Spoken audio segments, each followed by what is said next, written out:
इसकी वजह से फ्रेंड आज का हमारा टॉपिक वूपिंग कफ के बारे में है। वूपिंग कफ को काली खांसी परट्यूसिस के नाम से जाना जाता है और वूपिंग कफ बच्चों में ज्यादा होता है। यह एक इन्फेक्शियस डिजीज है जो बार बार खांसी आती है, लंबी आवाज के साथ सांस आती है और यह बाइटेला परटूसिस एक बैक्टीरिया है उसके कारण फैलता है। यह इन्फेक्शियस रोग 5 वर्ष से कम उम्र के बच्चों में ज्यादा पाया जाता है और यह सर्दी में ज्यादा होता है। इसमें बलगम, थूक या रोगी के द्वारा इस्तेमाल किए हुए समान वस्तु के प्रयोग करने से फैलता है या फिर कम जगह में अधिक लोगों के एक साथ रहने से भी ये रोग ज्यादा फैलता है। एक रूम में 5, 6, 7 लोग जिस पेशेंट को वूपिंग कफ है उसके साथ सोने से, उसके साथ खाने से, उसके प्रयोग किए हुए सामान वस्तु को प्रयोग करने से भी वूपिंग कफ फैलता है, जो वोइटेला परटूसिस बैक्टीरिया है उसके वजह से ये इन्फेक्शन है। इसमें स्टार्टिंग में नाक से पानी बहता है, छींकें आती हैं, हल्का बुखार होता है, भूख नहीं लगती है, कभी कभी खांसी उठती है और धीरे धीरे ये एक दौरे के रूप में बढ़कर रात के समय ज्यादा आती है और 1 से 2 हफ्ते के बाद खांसी का दौरा जल्दी जल्दी आने स्टार्ट हो जाता है, जिसे लैरिंजियल स्पाज्म के कारण दम घुटने लगता है।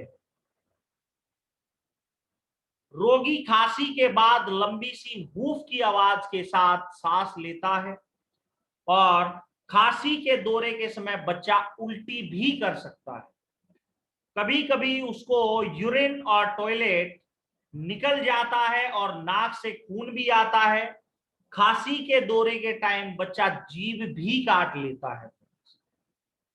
दौरे के बाद कफ नाक या मुंह से निकलता है जिसमें बच्चा थका हुआ या डिहाइड्रेटेड फील करता है।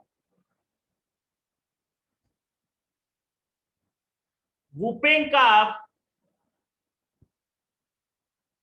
का टाइम पीरियड 4 वीक होता है। अगर उससे ज्यादा जा रही है तो स्पूटम टेस्ट कराना चाहिए।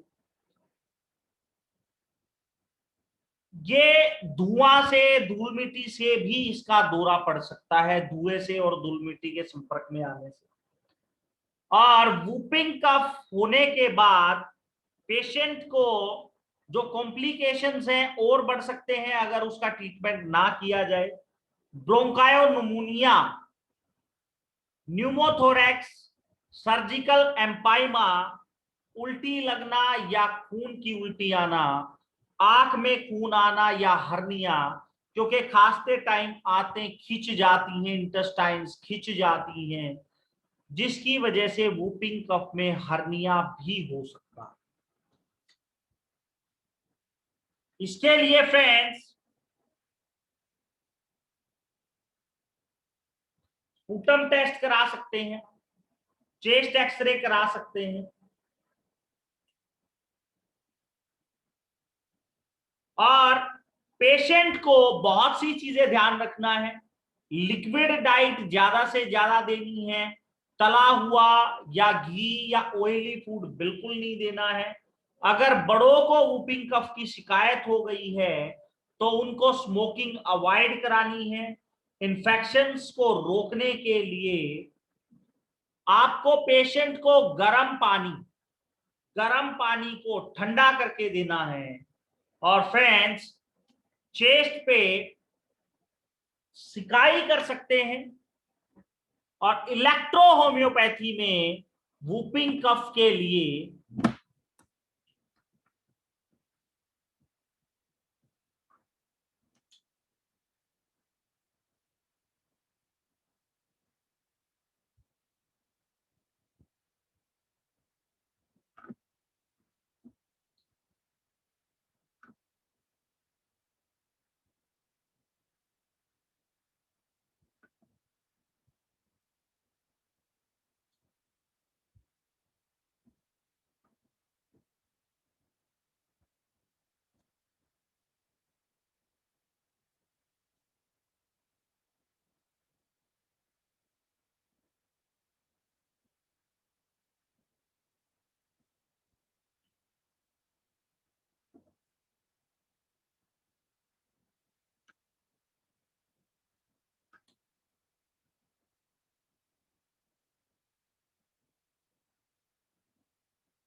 अगर सूखी खांसी लग रही है तो बी ही देंगे, अगर बलगम आ रहा है तो जी देंगे, अगर बच्चे को खांसी है तो P3 देंगे और बड़े को है तो P4 देंगे। 5 to 10 drops per 2 hour, half cup water।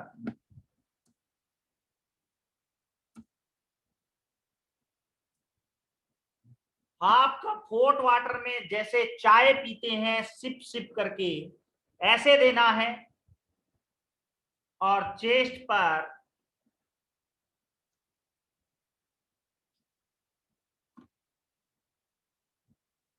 का कंप्रेस करना है। आपके सामने बहुत मिरेकल रिजल्ट्स है। फ्रेंड्स, आज का हमारा टॉपिक वूपिंग कफ के बारे में था। कल फिर दोबारा मिलेंगे अदर किसी टॉपिक पे। जय मैटी, जय भारत।